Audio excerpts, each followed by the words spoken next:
Of October, I discovered something that's probably changed my life. It resulted in me posting this video that went on to get over 4.5 million views. But what most people don't see about this video is if we come into the analytics, look at the view graph here. At the beginning of this video's lifespan, you can see that it got basically no views. It was dead in the water. But then something happened here and we went from 11,000 views to over 1 million views in just a couple of weeks. And today I want to talk about what caused this inflection point here. Because, and this is going to sound crazy, but I believe this inflection point could not have happened without the 2-minute hack I'm going to show you. And granted, this is an extreme case, but I've since used this hack on multiple other videos that went on to get hundreds of thousands of views, both on larger channels, but also really small channels that have just started. So let me show you how it works. And to do that, we need to go back to the 28th of August, 2022. Now, this is around a time that I was growing the YouTube channel you're watching right now, and I kept getting these comments from people being like, you suck, why don't your own videos get views, how come your channel isn't growing? And to be fair, these are reasonable comments. All they see is this small YouTube education channel that doesn't seem to be getting millions of views, and so they're calling that out. And even though I have a lot of confidence in what I talk about because I've used it on other channels, it kind of hurt my ego a bit, not gonna lie. But eventually got to the point where there were so many of these comments that it was like really frustrating. And I set out to create a viral video on this channel to prove all the haters wrong. So I researched the video idea, researched trends, blah, blah, blah, blah. I have a whole video of what I did that I'll link at the end of this one if you want to watch. But long story short, I landed on creating a video about how MrBeast was a YouTube genius, which seems very cliche now, but back when this video was created, there were far less people talking about MrBeast. Now, the hack I'm going to show you has nothing to do with the fact that I was creating a MrBeast video or the fact that I'm an education channel or whatever. This can work on any channel with any video.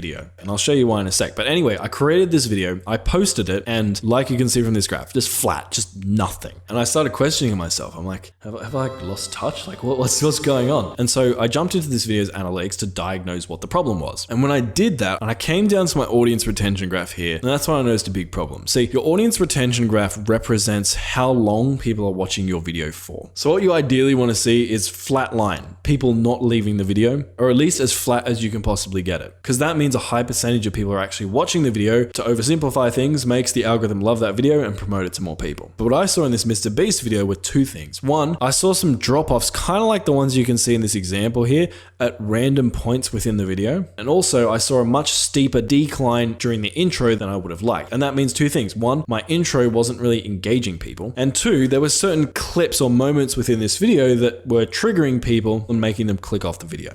I don't want to play with you anymore. And I remember being super bummed out because I'm like, man, we've put all this effort into this video and these dud moments are killing my entire video. But then I remembered something. See, not long before that, YouTube had released the YouTube editor. If we come to the YouTube editor, it kind of looks like this. There's a feature in here called trim and cut. And if you click on this, there are a couple of things you can do. One, you can trim down your video by dragging this handle to cut off something from the intro or cut off something from the outro. Or you can come and click on new cut, which will add like a cut within the video like this. And you can drag these handles to cut out a certain portion within the video. And so I came in here and trimmed off the intro. And then also the clips within the video that people didn't seem to resonate with, I cut them out as well. Then I hit save on my video, and all this probably took me 2-3 minutes to do. But what happened was amazing. My retention got better, and eventually YouTube found the right audience for my video. And because of my higher retention, it had enough confidence in my video to push it out to literally over 1 million people in the course of a few weeks. And I really believe that if it wasn't for me cutting out those friction points, this would never have happened, and those hater comments would still haunt